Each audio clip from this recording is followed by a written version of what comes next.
About 10 days after 9/11, I went through the Pentagon and I saw Secretary Rumsfeld and Deputy Secretary Wolfowitz. I went downstairs just to say hello to some of the people on the Joint Staff who had used to work for me, and one of the generals called me and he said, "Sir, you got to come in. You got to come in and talk to me a second." I said, "Well, you're too busy." He said, "No."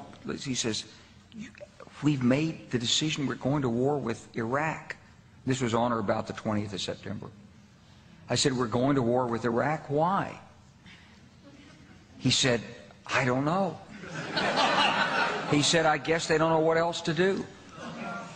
So I said, "Well, did they find some information connecting Saddam to Al-Qaeda?" He said, No. He says, "There's nothing new that way. They just made the decision to go to war with Iraq."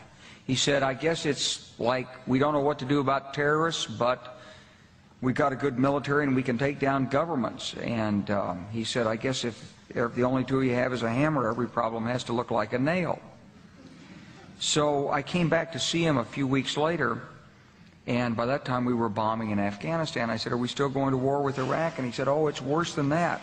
He said, he reached over on his desk, he picked up a piece of paper, he said, I just got this down from upstairs," meaning the Secretary of Defense's office today, and he said, "This is a memo that describes how we're going to take out 7 countries in 5 years, starting with Iraq and then Syria, Lebanon, Libya, Somalia, Sudan, and finishing off Iran."